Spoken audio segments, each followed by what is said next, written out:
All ಇದು Friday vlog ಆಗಿರುತ್ತೆ. ಇಲ್ಲಿ ನಾನು ಬೆಳಿಗ್ಗೆ ಇಡ್ಲಿ ಮತ್ತು ಕೆಂಪು ಚಟ್ನಿ ಮಾಡಿದ್ದೆ. ಹಾಗೆ ನನ್ನ ಮಗಳಿಗೂ ಸ್ಕೂಲಿಗೆಲ್ಲ ಕಳಿಸಿ ಇವತ್ತು ಹನುಮಾನ್ ಜಯಂತಿ ಆಗಿದ್ದರಿಂದ ನಾನು ದೇವಸ್ಥಾನಕ್ಕೆ ಹೋಗಿದ್ದೆ. ಇಲ್ಲಂತೂ ಸೂಪರಾಗಿ ಡೆಕೋರೇಷನ್ ಮಾಡಿದ್ರು. ಇಲ್ಲಿ ಪೂಜೆ ಎಲ್ಲ ಮಾಡಿಸ್ಕೊಂಡು ಹಾಗೆ ಇಲ್ಲಿ ಪ್ರಸಾದ ಎಲ್ಲ ಕೊಡ್ತಾಯಿದ್ರು. ಹಾಗೆ ಇವತ್ತು ಹನುಮಾನ್ ಜಯಂತಿ ಎರಡು ಆಂಜನೇಯ ದೇವಸ್ಥಾನ ಇದ್ದಿತ್ತು. ಅದಕ್ಕೆ 2 ಆಂಜನೇಯ ದೇವಸ್ಥಾನಕ್ಕೂ ಹೋಗಿ ಬಂದೆ. ಹಾಗೆ ಇಲ್ಲಿ ಟೊಮೆಟೊ ಬಾತು ಮತ್ತು ಲಡ್ಡು ಕೊಟ್ಟಿದ್ರು, ತಗೊಂಡು ಬಂದೆ.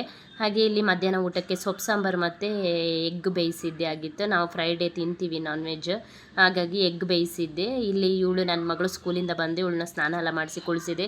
ಇವಳು ಕುರ್ಕುರಿ ಬೇಕಂತ ಕೇಳಿದ್ಲು. ಹಾಗೆ ಸ್ಕೂಲಿಂದ ಬರ್ತಾ ಒಂದು ಪ್ಯಾಕೆಟ್ ಕೊಡಿಸಿದ್ದೆ. ಇವಳು ದೊಡ್ಡ ಪ್ಯಾಕೆಟೇ ಬೇಕಂತ ಎತ್ಕೊಂಡಿದ್ಲು. ಹಾಗೆ ಇಲ್ಲಿ ಅಪ್ಪ ಮಗಳು ಇಬ್ಬರು ಸಂಜೆ ಆಡ್ತಾ ಇದ್ದಾರೆ. ಇಲ್ಲಿ ಹೇಗೆ ಆಟ ಆಡ್ತಿದ್ರು ನೋಡಿ, ಇವರಿಬ್ರದ್ದು ಇದೇ ಆಟ ಆಗಿರುತ್ತೆ.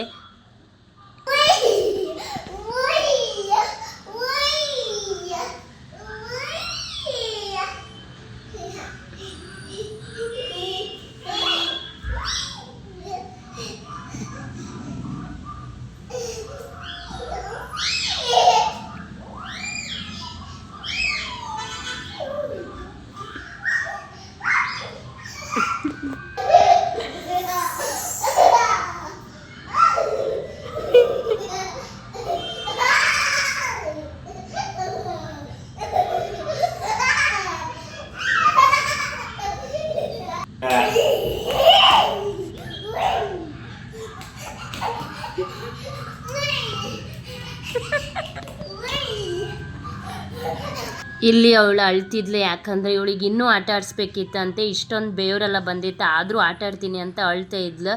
ಹಾಗೆ ನನಗೆ ಬಿಡ್ತಾ ಇದ್ಲು.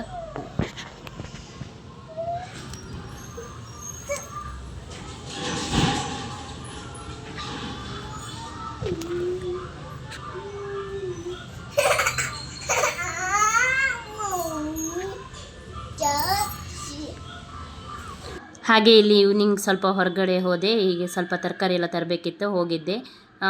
ಇಲ್ಲಿ ಮಾರ್ನಿಂಗ್ ಸ್ಯಾಟರ್ಡೆ ಮಾರ್ನಿಂಗ್ ಇದು ಊರಿಂದ ಸ್ವಲ್ಪ ಮಲ್ಲಿಗೆ ಮತ್ತು ಸಿಂಗಾರ ಹೂ ತಗೊಂಡು ಬಂದಿದ್ಲು. ನನ್ನ ತಂಗಿ ಊರಿಂದ ಬಂದಿದ್ಲು, ಹಾಗಾಗಿ ಅವಳು ತಿಂಡಿ ಎಲ್ಲ ತಗೊಂಡು ಬಂದಿದ್ಲು. ನನ್ನ ಮಗಳಿಗೆ ಇಲ್ಲೇ ಸಿಕ್ತಿತ್ತು, ಯಾಕೆ ತಂದಿದ್ದೆ ಅಂತ ನಾನು ಕೇಳ್ತಾ ಇದ್ಲು. ಹಾಗೆ ಮಗಳಿಗೆ ಅಂತ ಹೇಳಿದ್ಲು. ಹಾಗೆ ನನ್ನ ಮಗಳು ಸ್ಕೂಲಿಂದೆಲ್ಲ ಬಂದು ಹೋಮ್ವರ್ಕ್ ಬರಿತಾ ಇದ್ಲು. ಅವಳಿಗೆ ಹೋಮ್ವರ್ಕ್ ತುಂಬ ಕೊಟ್ಟಿದ್ರು, ಅದಕ್ಕೋಸ್ಕರ ಬರಿತಾ ಇದ್ಲು. ಇಲ್ಲಿ ಕನ್ನಡ ರಾಜ್ಯೋತ್ಸವದ ಪ್ರೋಗ್ರಾಮ್ ಆಗ್ತಿತ್ತು, ಹಾಗೆ ಮೆರವಣಿಗೆ ಬಂದಿತ್ತು. ಅದನ್ನೇ ಸ್ವಲ್ಪ ವಿಡಿಯೋ ಎಲ್ಲ ಮಾಡಿಕೊಂಡೆ. ನೀವು ನೋಡಿ, ನೀವು ಇಷ್ಟಪಡ್ತೀರಾ ಅಂದ್ಕೊಂಡಿದ್ದೀನಿ. ಮುಂದಿನ ವಿಡಿಯೋದಲ್ಲಿ ಸಿಗೋಣ. ಅಲ್ಲಿವರೆಗೂ ಟೇಕ್ ಕೇರ್, ಬಾಯ್. ಈ ವಿಡಿಯೋ ನಿಮಗೆ ಇಷ್ಟ ಆದರೆ ಲೈಕ್ ಮಾಡಿ ಆ್ಯಂಡ್ ಶೇರ್ ಮಾಡಿ.